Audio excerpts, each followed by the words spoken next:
everybody, I'm Mackenzie here at the Jackson County Library System, and I'm going to show you how to put together our November craft kit for the elementary age group, which is a sponge sprout house. It's a really fun craft that we are able to put together in kits with our partnership with 4-H. So if you want a kit, they're completely free. You just have to contact the library and you can go to the Jackson, Lakefield, or Heron Lake one, and we can get you a kit so you can make your very own sponge sprout house. So we're going to start with our base sponge, which when you unpack your kit, you see everything I've got here, and it is going to be your biggest sponge. So we're going to start with that one. And we want to put the front wall on first. So then you're going to grab one of your smallest sponges, the quarter sponge with some green, and grab your toothpick, and we're going to put it into the short edge here. And it's usually easiest if you hold on to the edge you're going to start with, and you can kind of twist that toothpick in. And we're going to go all the way through. So now that we're good and in, you can go to the end until you feel it there. So I can feel it here. And I know I'm all the way through, and I can use that very end, line it up in the middle in the front here, push down, and kind of fluff it up so we hide that toothpick there. So we have that, and we have a front wall.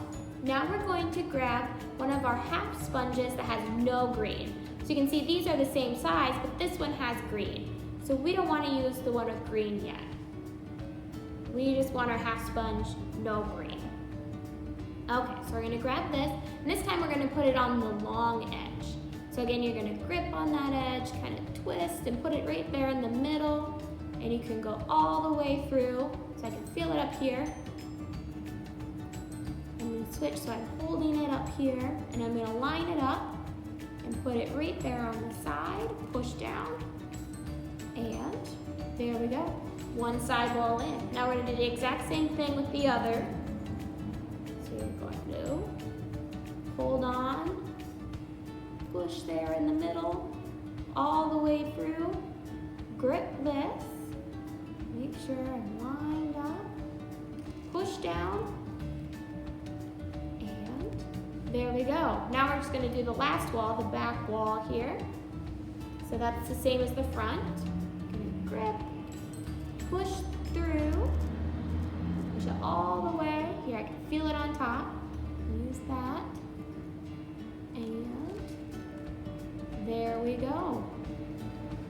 Got all of them in. And if you see the little toothpick peeking out on top, you can kind of pull your sponge up and hide it. There we go. Now we need to brace it because it's not very stable. So we're gonna use another one, and we're gonna make it go all the way through this side wall, front wall, side wall. So you're gonna hold on to this outer sponge, push through, then you're gonna move to hold in this one and keep pushing. And then you're gonna hold on to this last one, make it go all the way through. And here you can see it's poking through.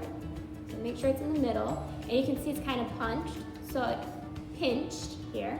So you can kind of fluff out your sponge and hide your toothpick. But you don't want to forget ever that those toothpicks are in there, because if you go to squeeze your sponge house right now, it would kind of hurt because of all of those toothpicks in there. So now we're going to do the exact same thing for this back one. So again, I hold it kind of in the middle, push, and I move this one, push, I move to the last one, and there, all the way through. And I can fluff my sponge. There we go. Now it's a lot sturdier house, and we can put our roof on. So for the roof, what you're gonna do is you're gonna put it in the outer middle part here, kind of right in there. And again, you're gonna hold on to that sponge, push, and you can go a good bit through there. We're gonna do the same thing over here. There we go. And then we can add our sponge. And we're gonna do the green side down. We're gonna have them like this and kind of try and make them like a little angle and just push down on those toothpicks. And this might take a few tries till you get them at just the right angle so they look like a little roof. And you can play pushing them down and off. And there we go. now your house is complete.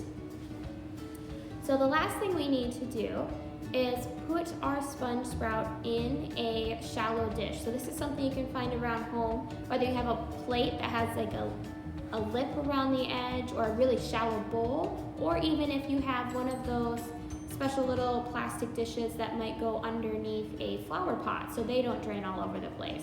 Any one of those will work to put your sponge house in. And you're going to grab a hold of your chia seeds, which are in a little container in your bag, and you are going to want to transfer them to a little bit bigger cup like this one, or a bowl will work too. And you're going to add water so that you kind of have a goopy, spreadable mix here. So you can see I can move it on my knife. And now that I can, I'm going to spread it on my sponge house. I'm going to hold on to my roof, and that's where I'm going to put it. So you get it all spread out on there.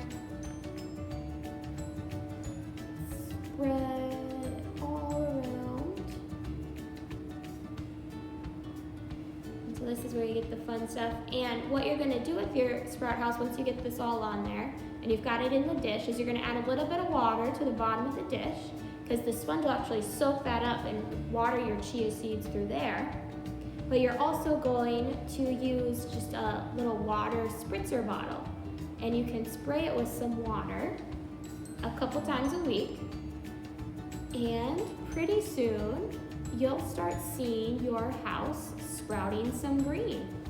So if you take care of it, you'll have some green in the house even when everything outside is no longer green for the winter. And you'll have your very own plant here on your sprout house. So again, you just spread it around, you're gonna water it, have some fun here. Put them all over. So if you wanna put it on more than just your roof, you feel free to do that. It's your sprout house, so wherever you want these little sprouts to go, you can do that. So I hope you enjoy getting this craft kit from the Jackson County Library system.